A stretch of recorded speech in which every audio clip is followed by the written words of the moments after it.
નમસ્કાર, આપ જોઈ રહ્યા છો સ્પાર્ક ટુડે ન્યૂઝ.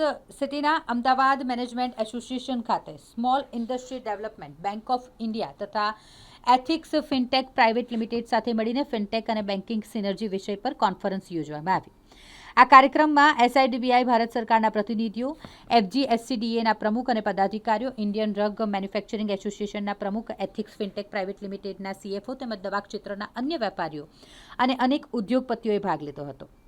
જેમાં ઘણા બધા મુદ્દાઓ પર ચર્ચા થઈ. માર્ગદર્શન આપવામાં આવ્યું. નાના મધ્યમ ફાર્મા ઉદ્યોગ માટે નાણાકીય સહાય, વ્યવસાયિક વૃદ્ધિ અને સ્પર્ધાત્મક માટે માર્ગદર્શન, બેન્કિંગ અને ફિનટેક સહયોગી ટેકનોલોજી, એસઆઈડીબીઆઈ દ્વારા નાના ઉદ્યોગો માટે ખાસ ડિજિટલ સહાય, ફાર્મા ક્ષેત્રના વેપારીઓ માટે સરળ લોન વ્યવસ્થા, ઉદ્યોગની વૃદ્ધિ અને વિસ્તરણ માટેની યોજનાઓને આવરી લેવામાં આવી.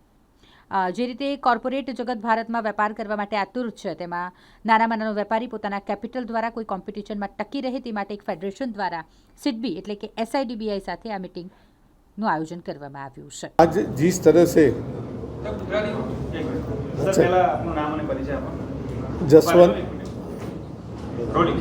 Jaswant Patel the federation of Gujarat state chemist and drug association president આજે જે રીતે કોર્પોરેટ જગત હિન્દુસ્તાનની અંદર બિઝનેસ કરવા માટે આતુર છે, એમાં નાનામાં નાનો વેપારી પોતાના કેપિટલના દ્વારા અથવા કોઈ કોમ્પિટિશનને ટકી રહે એના માટે એક ફેડરેશન દ્વારા સિડબી સાથેનું એક આજનું મિટિંગનું આયોજન કરેલું છે.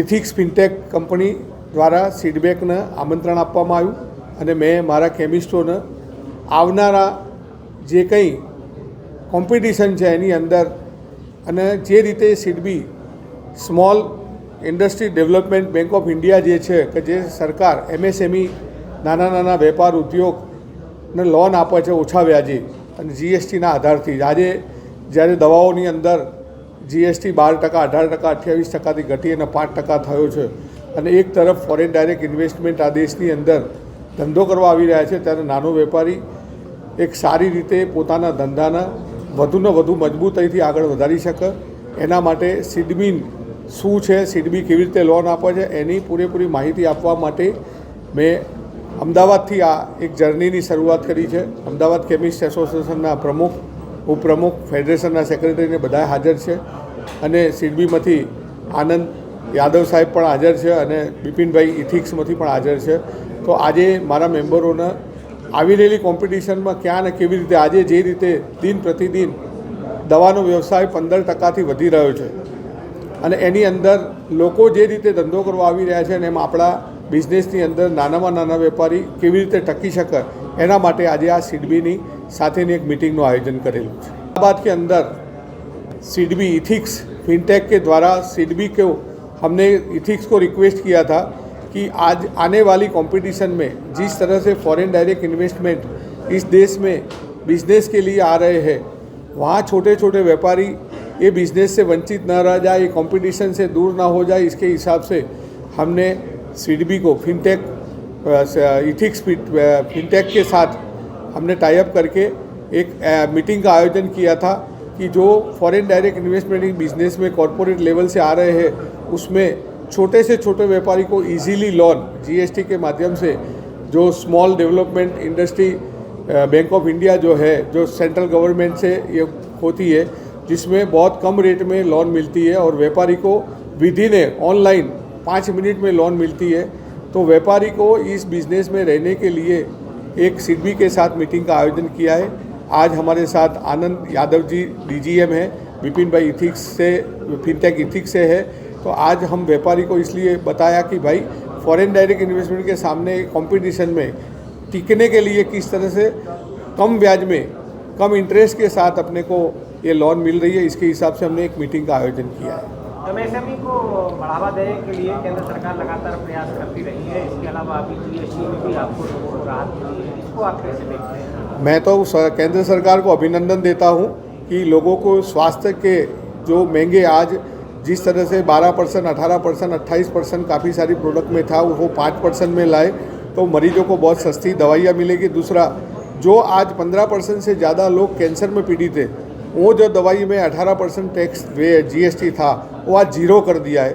तो मैं तो सेंट्रल गवर्नमेंट को जो जीएसटी में कम किया है वो अभिनंदन, और मैं आभार व्यक्त करता हूँ कि कम से कम लोगों की शारीरिक में काफ़ी सारा फायदा होगा।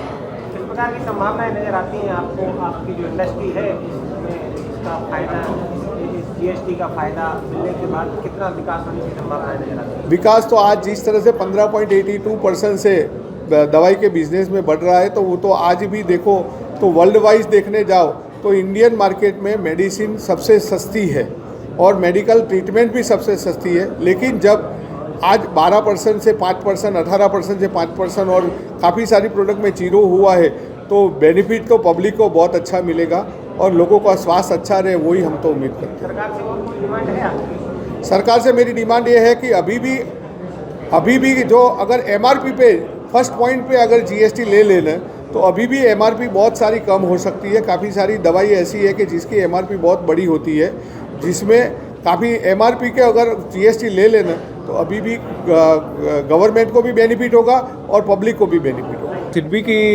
काफ़ी नई नई स्कीम्स आ रही हैं और काफ़ी नए इंटरवेंशंस आ रहे हैं, ठीक है। और उसमें एक बहुत ही बड़ा जो हम आगे ले जाना चाह रहे हैं वो एक इकोसिस्टम डेवलपमेंट की बात करते हैं हम लोग, जहाँ पे लास्ट माइल क्रेडिट की बात करते हैं, जहाँ पे मतलब लोगों को बैंक आने की ज़रूरत ना पड़े, और बात करते हैं डिजिटाइजेशन, ताकि हर चीज़ जो है, जो क्रेडिट डिसीजन जो लेता है बैंक, वो सिर्फ आपके डिजिटल फुटप्रिंट पे ले। और तीसरी चीज़ ये कि आपका लोन जब आपको चाहिए तब मिले, राइट, एमएसएमई के लिए स्पेशली, क्योंकि सिडबी का कॉन्स्टिट्यूट ही एमएसएमई की वजह से है और एमएसएमई के लिए ही हम कर रहे हैं सब जो चीज़ कर रहे हैं। तो इस एक इंटरवेंशन के लिए साथ में आया था, जहाँ पे जसू भाई से मुलाकात भी हुई मेरी, और इनसे भी बहुत सारे इंसाइट्स मुझे मिलते हैं और मिले आज, और इसको भी हम इस्तेमाल करेंगे हमारे क्रेडिट डिलीवरी में। तो एक हम ऐसा प्लेटफॉर्म बनाना चाह रहे हैं जिसमें जीएसटी बेस्ड आपको फाइनेंसिंग मिल सके on your invoice based financing, जिसको इनवॉइस बेस्ड फाइनेंसिंग के नाम से हम लोग बोल रहे हैं यहाँ पे, ठीक है। और वो ऑनलाइन हो, उसके लिए आपको कहीं कभी भी किसी बैंक की तरफ नहीं जा जाए। और ये हम चाह रहे हैं कि सिडबी नहीं, ऐसा इकोसिस्टम डेवलप करें जहाँ पे सारे बैंक्स आपको आके दे सके, इंक्लूडिंग एनबीएफसी, और कोई और प्राइवेट प्लेयर्स भी अगर आए तो वो भी बहुत वेलकम है उनके लिए भी। फिलहाल तो हम लोग स्टार्ट करेंगे बैंकर से, ताकि आप जो एमएसएमई भाई हमारे जो भी है रिटेल सेक्टर में, स्पेशली मैं फार्मा सेक्टर में मैं चाहूँगा कि जो क्रेडिट गैप मैं बात कर रहा था, यहाँ की क्रेडिट गैप कुछ है 7 दिन या 21 दिन रूरल में, तो ये जो क्रेडिट गैप है ये दोनों पार्टी को इफेक्ट करता है, नॉट ओनली जो उसको बेच रहा है, जो उसे खरीद रहा है, दोनों को इफेक्ट करता है। तो वो दोनों का गैप हमको फिल करना है। तो उस पर मेरी चर्चा हुई थोड़ी सी आपके साथ, और थोड़ी इंसाइट मैंने ली, और उस पर भी हम काम करेंगे कि वो जो 21 दिन का गैप, 7 दिन का गैप एंकर के लिए, वो भी क्लोज हो, क्योंकि मेरा एंकर भी एमएसएमई है और मेरा खरीदने वाला भी एमएसएमई है। जो सप्लाई चेन पूरा है वो एमएसएमई का है, टिल द रिटेलर्स, वो हम सारे लेवल पे जाके उसको फाइनेंस कर सकें और डिजिटली करें, ताकि उसमें ना केपेक्स पड़े ना ओपेक्स पड़े, और ट्रांसपेरेंसी बने रहे, ताकि ट्रस्ट बढ़े। लोगों का ट्रस्ट नहीं है ना बैंक पे, अब वो ट्रस्ट बढ़े। एनबीएफसी बहुत, हम नहीं, we are not competing with NBFCs, but yes हम फिनटेक जो कर रहे हैं आज के डेट में, वो हम भी कोशिश कर रहे हैं कि हम अपनी बैंकिंग में लें, और यही हमारी कोशिश है। सर, गुजरात में जो आपके एमएसएमई को लेकर टारगेट रहे हो, लक्ष्य रहे हो, कहाँ तक आपको सफलता हासिल हुई है, कहाँ की सहायता? गुजरात में जो हमारा पोर्टफोलियो है, मैं बताया कि यहाँ पे पहले एक ही ब्रांच होता था, अहमदाबाद ब्रांच, अभी 5 ब्रांचेस खोल रखी है हमने। वो सिर्फ अहमदाबाद की बात कर रहा हूँ। 11 ब्रांचेस ऑलरेडी हैं, राजकोट में है और काफ़ी जगह पे। और जो हमारे छोटे छोटे ब्रांचेस थे 50 करोड़ 100 करोड़ का जिनका आउटस्टैंडिंग था, अभी 2-2 हज़ार करोड़ पे चल रहे हैं। मतलब हमारा रीच डायरेक्ट क्रेडिट में बहुत ज़्यादा हो गया, जो कि हम चाहते हैं कि डायरेक्ट क्रेडिट बने, क्योंकि हमारे जो लोन है वो 8.5 to 9%, मतलब अगर आप बोले तो एकदम rock bottom rate of interest पे होता है। हम नहीं चाहते कि एमएसएमई ज़्यादा पे करे कोई भी लोन के लिए।